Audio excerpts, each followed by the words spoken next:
Well, hello, everyone. Welcome back to the Redeem Her Time podcast. Today is a very special day because we get to have a guest, Jennifer Dukes Lee, who has actually been on the podcast before. And she's going to be talking about her new book today, How to Love Your Mornings. And what I love is that she's going to be showing us how to build a life of joy and purpose one day at a time. Who needs a little bit of that, right? Because it can feel sometimes like there's so much coming at us.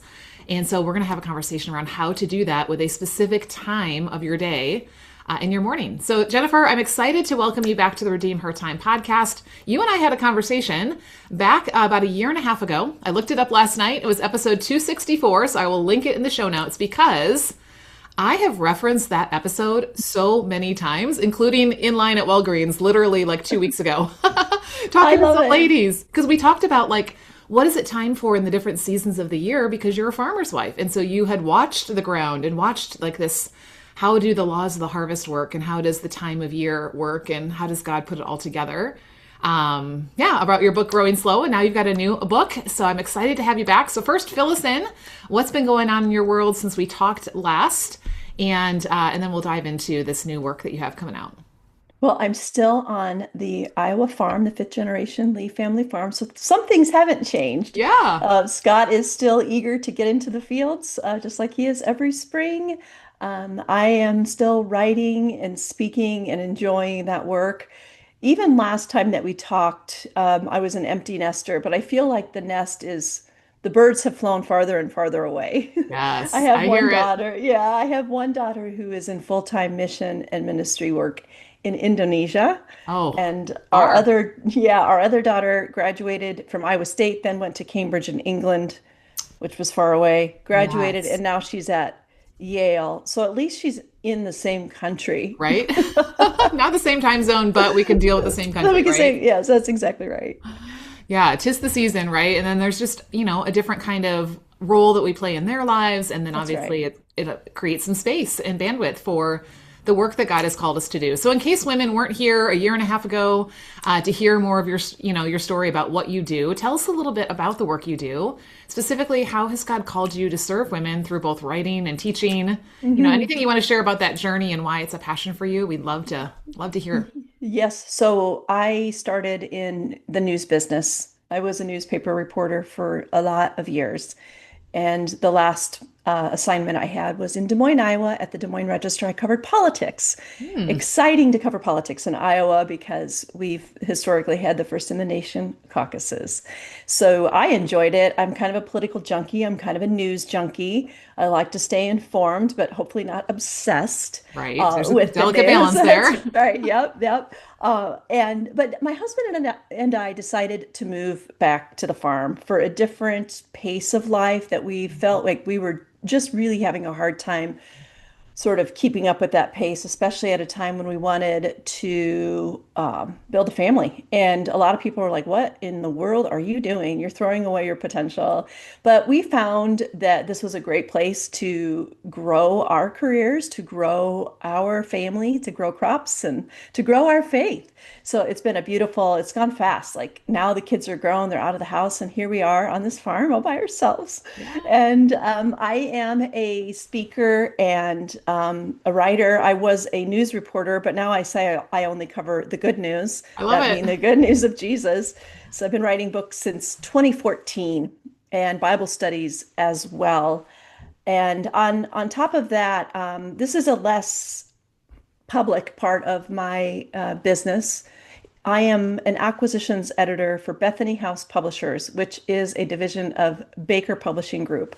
So that means I work with other Christian authors, helping them ideate their books, helping them write them, helping them organize their books, and get them out into the world. It's really a fabulous way to kind of help people who maybe are a few steps behind me and mentor them. And I work for a great company. So, Oh, I love it. And I always say, like, when you're doing something, especially if it's for the first time, find someone who's a little bit further ahead that can kind of let their hindsight be your foresight, and who knows what it's like, what you're walking through, and give you the direction instead of trying to figure it out on your own. So I love that you're doing that. I love that you're writing as well. So now you've got a new book coming out, How to Love Your Yes. Morning. What number is this in you said you've been writing since 2014.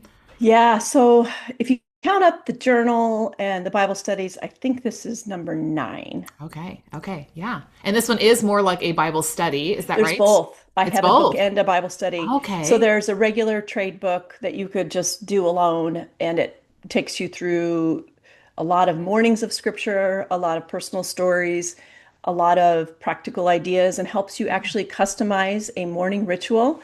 You're stepped through that process. So by the end of the book, you've got a full morning ritual that works for you, not the one that works for me or somebody else, but the one that works for you, which is really exciting to me. The Bible study is a companion Okay. piece. That's a 6-week study that women are starting to go through, and because it's just now hitting the world, and there are videos to go with that as well. I love it. I love it. And I love you're customizing a morning ritual, right? Yes, I love that word ritual, right? Because it I gives know, some kind of right? a regularity to, but also a meaning behind it.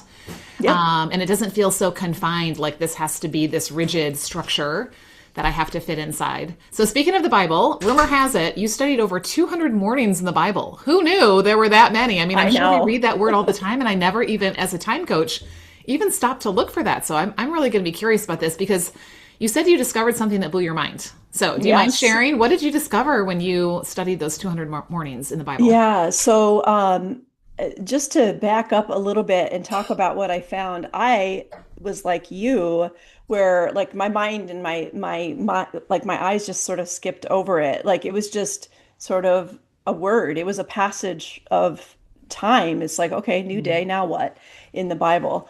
But when I really dug in, I found how important mornings were in God, like being present in the world and being present with us. I mean, obviously he's with us all the time, but morning is really a special time in the Bible. You start at the very beginning and you read in Genesis, God's creating the world, and the very first thing that he creates on this earth was a morning when he said, "Let there be light."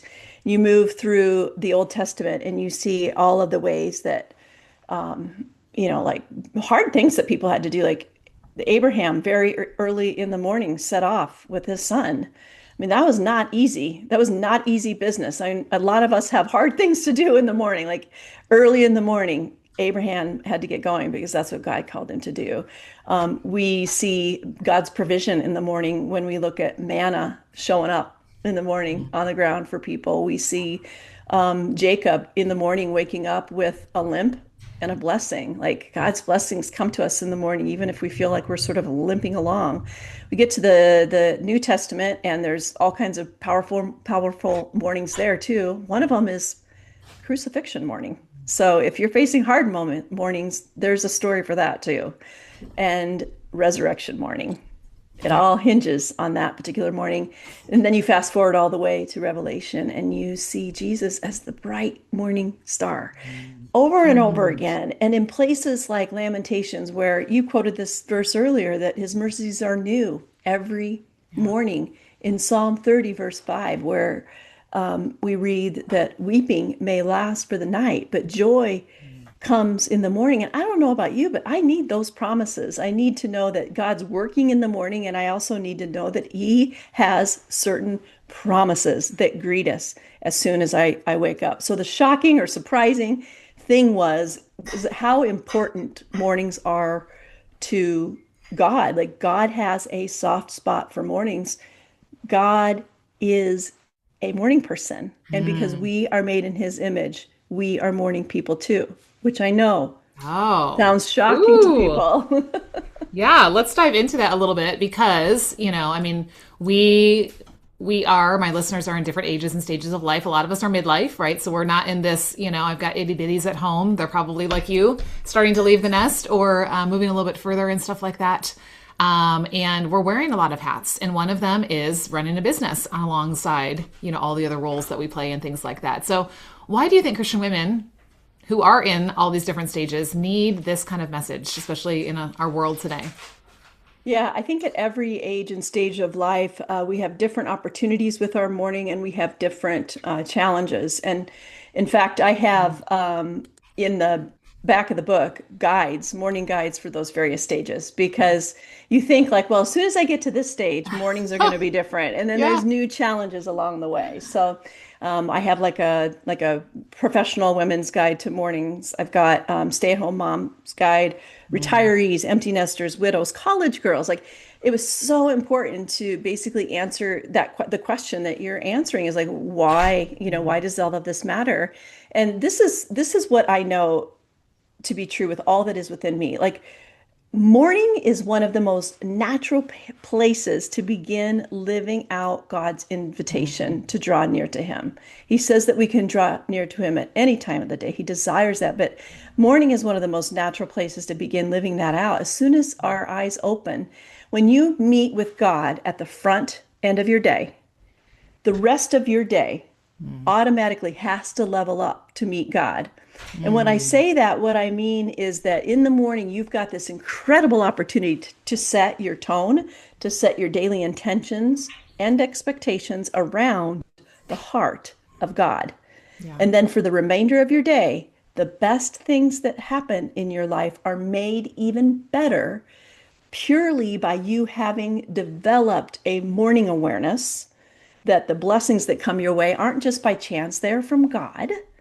And at the same time, the hard things that happen in a day, they're made more bearable because that morning you already assured yourself of God's presence, His protection, provision, promises, no matter what happens. So when you start your day with God, you're allowing your heart and soul to set the tone of the day. You're allowing God to set the tone of the day rather than letting the day with Mm. its inevitable ups and downs set the tone of your heart. Yeah, I mean, I love this, right? And just that time, right? And I love how like everything I talk about, is around time and just how time is woven into all of these things. And we invest this time first thing to remind ourselves of what's true, to get grounded in Him and to in His presence. Then that affects everything else with our time throughout the day. That's why I call when I teach my time anchor method, I call this the morning refill because we all know we can't pour from an empty cup, although we try. And so we need this time to refill body, mind, spirit so that we can pour out in the way He's called us to. And I always say, like when you get bumped, what's inside is what's going to spill out as well. So sometimes we're Ooh, pouring out yeah. intentionally, sometimes we're spilling out. And guaranteed, if I've spent time in the morning with the Lord and realigned some things in my heart and mind, there'll be a little bit more of Him spilling out, hopefully.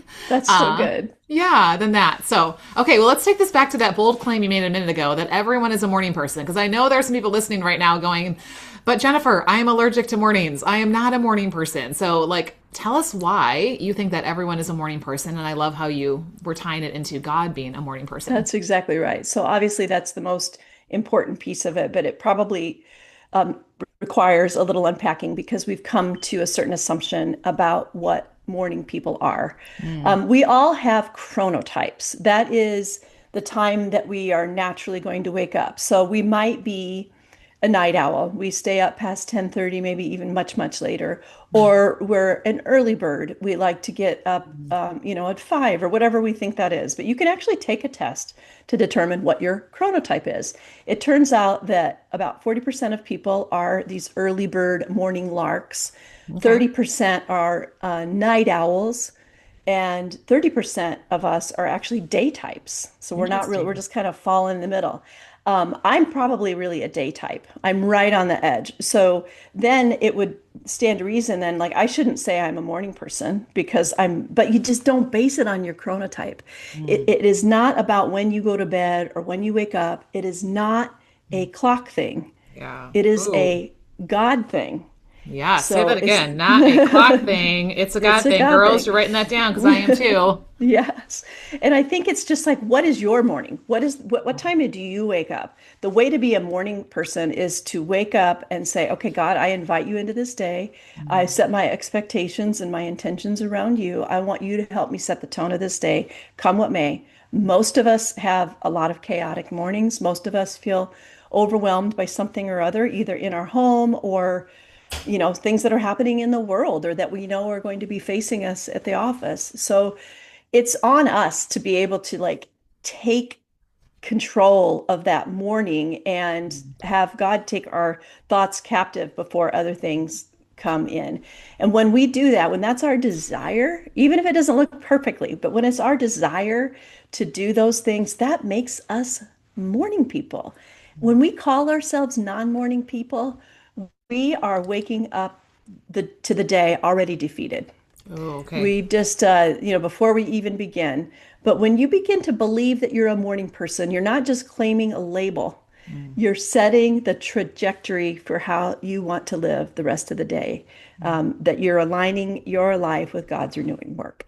Yeah, I love this, and just thinking about how so often, right, we think it has to look a certain way. It has to be X number of minutes, or it has to be, X number of, certain things in a row and things like that. And what I've heard you say is we've got different seasons of life, where there may be young kids at home, or career, or ministry, or caring for aging parents. I think that's a thing Right. that a lot of my audience is starting to step into, or people who are working irregular shifts and things like that. And so what I'm hearing is like, this is what helps us step into the rest of the day that God has given us. That's right. And yeah, I always say you can't always control exact everything that happens in your day, but you can control how you start it. That's so good. Right? And so how can we just do that by intention? So I love this. All right, well, let's get into some practical stuff because my listeners want to be good stewards. We want to be faithful and fruitful with our time, especially in our mornings. We want to learn to love our mornings. I think I'm probably am a morning person. I love my morning time. But what you have, many people call a morning routine, you called a morning ritual earlier. So like, why that phrasing? Tell us a little bit more about what is the difference when we approach it as a ritual versus just a routine. Well, a couple things. First of all, we've probably all seen morning routines on Instagram and TikTok, and they look a certain way. You wake up at 5 a.m., you run a half marathon, you then have a gourmet breakfast, iron your bed sheets, and exegete the entire book of Leviticus all before like 8 or 9 a.m. And that kind of routine just exhausts me. It doesn't excite me at all. The other thing is that when we say the word routine, it feels routine. It Mm, feels performative, but yes. God is about relationship, not Yeah. performance with our mornings. And so when we call it a ritual, wow, there's something really sacred and meaningful Mm, about that doesn't make it about these big things that we have to do or these boxes that we have to check.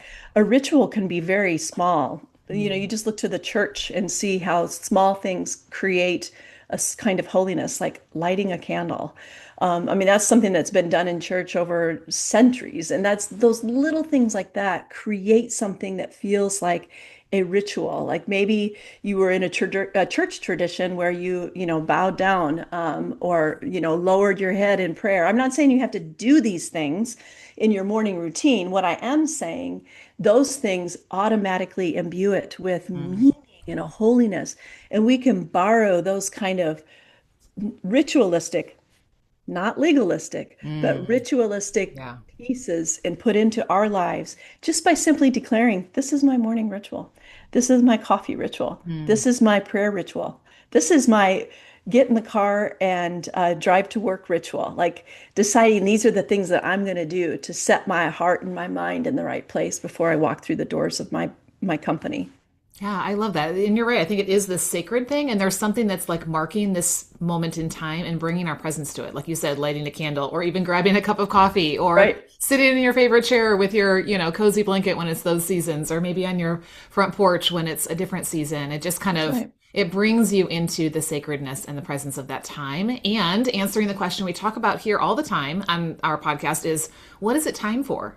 And I think a ritual feels more inviting into, Mm. hey, it's time to, really treasure God's promises. It's time to bring some things before Him in prayer. It's time for, yeah, and that feels so much more inviting than just, I have to check my boxes and do this routine. So, yeah, I love that. I love that. And words do matter. So thank you for kind of making, yeah, that delineation for us there. Now, you mentioned earlier chronotypes, and I Yes. noticed that one of the concepts you introduce in the book is the idea of morning archetypes. So, Yes. can you share a little bit about the how many archetypes are there, and maybe kind of give us a quick overview because I know you're going to dive more into the book. But what are the archetypes that you introduce in the book? I introduce these archetypes because it acknowledges that there are different ways of waking up to a new day and different things that actually motivate us Hmm. to wake up. It doesn't always look the same. I'm going to tell you what these four types are. And your Christian listeners might be thinking, well, I know which one God approves of the most, but hold Ah, up, because that's not true. So just know that right up front. Okay. So the first the archetypes is the daytime doer. hmm. This is somebody who is really excited about the work ahead of them, what they're going to do, but it having that there, they're like almost like I can't focus on anything else. I just want to jump headlong into work. So what I want the daybreak doer to do is like to jot down daily intentions for the day. Maybe just know that they've got things sorted for what's ahead with their day, so that they can just move into a time with God, or just into the pace of a day a little bit more slowly. There's nothing wrong with being a daytime doer. I bet you have a lot of listeners who My are hand is already daytime starting to doers. go up, Yeah, but I'm going to that's wait until I right. hear all. That's all right. That's all right. And that's cool. I mean, God is a daytime doer. He's just doing great things, and we get to partner with him. Isn't it awesome to be excited to know that we are going to be productive in the morning? So there's the daytime doer, there is the morning mover. And these people are excited to get out of bed and maybe like go to the gym for a workout first thing, before coffee, before Bible, before anything else. They want to get their body moving, and that kickstarts their metabolism and their mood. The third type is the meditative mind. This is the person who immediately upon waking enters into a period of Bible reading, journaling, prayer. Maybe it's 10 minutes, maybe it's 30 minutes, but that's the first thing they do. It really just creates a peace and a readiness for them as they enter the day. And P.S., that's the one that a lot of people are going to think that's Okay. what we're all supposed to do, because we've Jesus, been that's told, the yeah, right answer, that's right? that's I mean, right. it Like is, Jesus but is not, he doesn't care about our bodies. Jesus doesn't care about our work. Well, yes, he does. And then finally, the last one is the social seeker. And mm, this is a person who really needs and seeks connection immediately in the day. I know a lot of widows who are social seekers, and they really didn't realize it until they lost their person, and they realize like I don't know, I don't have anybody to talk to. I'm lonely. So a lot of social seekers will start like a text thread with girlfriends like, "Hey, this is today's verse on YouVersion. Let's chat mm, about that."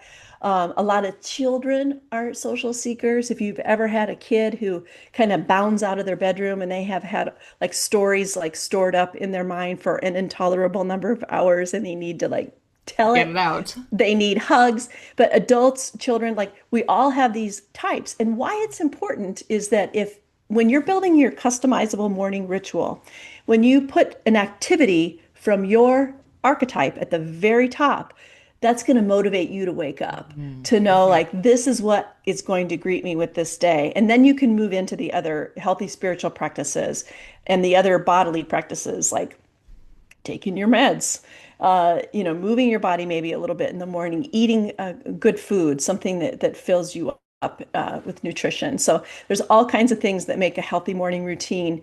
It is obviously prayer and Bible reading and those kinds of things are critical. Critical. I spend many chapters talking about those kinds of things in the book. But also, God cares about our bodies. He cares about what we're putting into our minds. He cares about our relationships. He cares about our work. And inviting him into all of that is a really powerful way to begin a day. Yeah, I love it. So tell us the four names again for those who are taking notes that want to make sure they have it right. And then at the end, I would love if you're willing to share which archetype are you. Okay. So there's the daytime doer, Okay. the morning mover, the meditative mind, and the social seeker. And you can take a quiz to find out what you are at Hmm. howtoloveyourmorning.com/resources. And it will Okay. tell you what your type is and different things you can do to nurture that type. To answer your question, what type am I? I think I've changed a bit over the years, but right now I really identify as a morning mover. The mornings when I live on a farm, and we have a small town with one fitness class, and it happens at 5:30 in the morning, which is way too early for me. But on those days, I am motivated to get up at precisely 5:07 so Ah, I can get into town and do my workout. And when I come back from those mornings, I feel so charged up, so ready. And I immediately then have my cup of coffee, I light my candle, I read the scriptures, I fill out my prayer journal. Even though I'm getting up earlier than I would typically get up, there is something really beautiful about those days, which indicates to me that I am indeed a morning mover. I love that. I love that. And it seems what I'm hearing is when we understand which type we are, it will help us to not only be able to create, the right kind of ritual for us, but also to understand why, certain things may not be how we tend to respond in the morning and things like That's that. right. So let's talk about like what is the cost when we do try to like fit ourselves in a box that we feel like we have to be in and we're not paying attention to, maybe how God has designed us and we're trying to just do what we think is the right thing to do or the Christian thing to do or what, we see that Yeah. friend or person influencer on social media doing. Yeah, I think that Christians in particular have this idea about quiet time in particular and Mhm. what that is supposed to look like. Sure. And I am 1000% about biblical literacy. Mm. I'm 1000% about deep diving into commentaries, deep diving into like in-depth Bible studies, great devotionals, journaling, all those things. But you don't have to do all those things in the morning. Mm. And I think that's surprising for some women. And they think, well, if I'm not doing that, then I'm just not going to do it at all. So they're kind of just pushing God outside of it because they're thinking, well, my 5 minute time in the scriptures and that brief prayer I said as I woke up isn't good enough. Like Mm. I want and I desire, I think probably everybody listening desires for a sense of God's presence first thing in the morning. But there isn't always time for that in-depth kind of study. There might be. I'm in much more of a season like that now than I was when I had kids at home. But what happens even for me, somebody who teaches on the impact of morning, is this. If I don't have time to do the Bible recap, which is what I'm doing right now, reading those scriptures and doing those my journaling, which usually takes me between 20 and 30 minutes to do all those things. If I don't have time in a certain day to do that, even I can say, well, I must be failing and I'll just have to do something with God later. Yeah. And so I say that just to let you know if that's you, you are not alone. And also, you are not a failure. You are a human. On those really busy days, there are ways to shrink it down so that you can still invite God into what you're doing, but not feel like you have to like heap shame on yourself and condemnation for not having, quote, enough quiet time. Yeah, I love that reminder, right? And I love one of the things that I teach is the two rule. If you miss a day, it's okay. You give yourself grace, right, for whatever reason that happened, whether it was in your control or not. And then we commit to the next day coming back to some form of that. Because what I find is that once you miss something once, you haven't created a pattern going in a different direction yet. But when we Mhm. start putting it off 2, 3, 4, 5, days, then it's really becomes a little bit more, it takes more effort to turn the bus around and bring That's it, true. bring it back there. And here's the other thing. I love that you actually said this, right? If you don't feel like you have time for this, and I know my audience right now is like, wait, but Lissa says you have time, right? And that's one of the key things that we talk about because I think so often we tell ourselves, well, I didn't have time today. Or like what you said earlier, I'll have more time when. And you Yeah, and I both know as empty nesters, just because the kids leave the nest does not mean we suddenly have more time. Yes, it that's looks right. different, but it doesn't just magically fix our time problem. So it really comes down to an intention around our time because of the value of that return on time invested, our roadie. So how Mhm. does what we've talked about today, how does not only, acknowledging the mornings and the value of them, not only acknowledging how God has created us, but then also creating a ritual that is customized to that.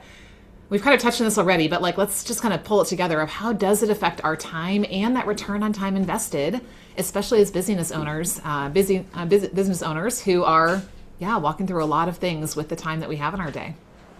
Yeah, so those first moments of your day are going to build up within you a collection of spiritual resources. Mm. And what can happen is you can think, well, this isn't enough. Like I haven't spent enough time because it's not the amount of time that it looks like in somebody else's life. But I look back on my life and I think about those times when I had little children, like yanking on my pajama pants and needing this and that. And I'm trying to do some semblance of a Bible study in the morning and thinking this isn't making any difference. But it was. I was building up within me a collection of spiritual resources, even if it didn't look pretty. So I want you to think of it as a faith bank that you can Mm, draw from during harder seasons of your life when it doesn't feel like you have time. Like in days, like fight hard for the time because you know it matters. Like yeah. make it a priority. But there will come days when, you're having to care for an aging parent, or you're like, I don't even want to put my feet on the floor. I just want to like hide under the covers. There will be those days, but that faith bank that you are building up, it sustains you in those Mm. seasons of trial. And it helps you continue to be aware of his blessings in seasons of great joy as well. And so it all begins by giving God whatever time you can give Mm. every single morning for the rest of your life. And I think when you see that, those investments build and how much it matters, you're going to want more of it. Yeah, I love that reminder. We are in such an Insta society. We have Instagram and Instapot and Instacart. We want So everything right true. now, right? And I love this reminder. You just said, you know what? Like this is this bank where you are just making deposits, and you may or may not see the fruit of it. I mean, let's go back to our harvest, farmer theme, right? You don't see the harvest right after you put the seed in the ground. There is time in which, the seasons are bringing the things that thing needs to grow. And then when it's time, then that will be there and ready for you. So I love that reminder. And we do. We make time for things that matter. And sometimes we have to fight for that time, especially in a really busy and distracting world that is always, I think, time and our attention are the number one commodity these days. Every advertiser wants it. So do the people around us. They want our time and attention. And how do we make sure that we're giving that to the Lord as well? So good. So for the overwhelmed woman who's bogged down right now by all that's on her plate, all that's on her list for the day, what would you say to her? What would be one simple practice from your book that maybe could help her start shifting her mornings from that I'm dreading because of all the things that it holds to really having hope and joy in greeting a morning? I think the first thing I would encourage you to do is to determine what your archetype is so Mm. that you can begin your day with that. And the second thing I would do is actually comes the night before. Get your sleep. One Yes. of the reasons that our mornings aren't going so well is because we are staying up so Yep. late. We actually, since the introduction of the light bulb in the Mm. 1800s, we have lost 3 full hours of sleep since that time. The addition of light let us just stay up and keep doing things. 3 hours is a lot of time. It's no wonder we wake up just so exhausted. So figure out how much time of sleep you need, and just that's where this, I think, Mm. really begins. There's something called reverse bedtime procrastination. Oh. What this is, it happens when you've been pouring out yourself all day long, maybe to kids, to your job, to your employees, and you get home, you've made dinner, you sit down, and you're like, me time. And then the house goes quiet, nobody's asking anything of you, and you decide you're going to reward yourself with just a little bit more me time and just a little bit more. And all of a sudden, you're way past your bedtime and you wake up exhausted and the cycle starts all over. So Yeah. do your best to not like Yeah. do the whole let's watch one more episode. Let's Oh, scroll right. is right. That is reverse bedtime Well, procrastination. here's an interesting other fact. I just recently read an interview that was done with the guy who runs Netflix, and he was asked, "Who is your biggest, who is your competitor?" And you would think, like, with all the streaming services we have today, it would be, some other streaming service. And you know what his biggest competitor was for Netflix? Sleep. I thought that was so like fascinating. Yeah, like they're just trying to keep the attention, going. And I love that you're reminding us we can't just like crash land into a morning and expect it to feel like this really peaceful, beautiful, I'm fully present to all these things if we're not paying attention to how we're ending our day. And so, again, back to what I said earlier, we can control how we start our day. We can also control how and when we end our day. That's right. Maybe not so much everything in between, although that's still why we have a plan that we trust to the Lord's hands. But yeah, that is now going to set us up for the next morning. So I love it. I can't wait to get my hands on the book. So tell us, like, what is your hope for readers who pick up this new book, Love Your Morning? How to Love Your Morning? Well, I hope that they can wake up to each new day, not with dread, but with hope, not with feeling like a failure, but feeling the presence of God and His joy. I mean, each day that our eyes pop open, what a gift. Yeah, What right. a gift to have another day to love and enjoy God and love and enjoy people. So I want to get people to that place too of just finding gratitude for each new day and starting it with God. There will be difficult mornings, there will be Mm. difficult days, but building that faith bank, taking care of our bodies, doing all the things that God calls us to do to be good stewards of ourselves and of our time is really going to pay off in the long run. Yes, I love U.S. stewardship. That's what I teach here. This is not about time management. It's about time stewardship because it is this gift that God lays 24 hours in front of us each and every morning. Like you said, just like He laid manna in front of the children of Israel. That's right. Instead of complaining or comparing, what would it look like if we actually embraced that Yeah, and said, okay, Lord, now how and where do you want me to plant, these seeds of time, these minutes of this day that you've given me? And it starts with how we start with Him. So I love that's this. We could right. talk all day. I'm a Yes, we morning girl. I could. love having conversations around rituals and how those things come together and all of that. And we're excited to get into your new book and your new study. So tell us, when does it officially launch and where can we find it? April 7th is the official launch, and you can find all the retailers at howtoloveyourmorning.com. Perfect. Well, this is actually coming out on April 9th, and I know we timed that perfectly so that people could go right Yeah. from the episode to going to find that, and I'm excited to for us to be able to do that. And those of you who are listening, you guys know I love to continue the conversation over inside the Redeem Her Time community, and so I would love to hear, which morning archetype are you? And how is knowing that going to help you approach mornings intentionally? I just love that reminder. And I think there's always this like curiosity when you see a quiz or like, ooh, which one am I, that we kind of lean in. So I will make sure to link to that quiz as well in the show notes. So you guys go take the quiz first. Then head to redeemhertime.com/community. Come on in the community. Tell us which one you are. Let's see how we lay out. And more importantly, how this is going to help us lay out a morning that's going to be really intentional. So I'm excited about that. Thank you so much, Jennifer, for coming back, for sharing your wisdom with us today. I know a lot of women are going to be blessed by this conversation. And I know right now it's been time to like get this book out in the world. You and I are recording this just a couple of weeks before it comes out. So you've been in a busy season. So let's pretend we're on the other side of launch day, because this is when people are hearing this. Right? You're taking that breath and you're being asked that question. Okay, Jennifer, now what is it time for in this season of your life or your ministry? How would you answer that question? Well, when you write a book, um, it's more than writing a book. The research that goes into it from the beginning, the writing, the editing, and then there are things like this, podcast tours, speaking events, and that is the season that I'm in.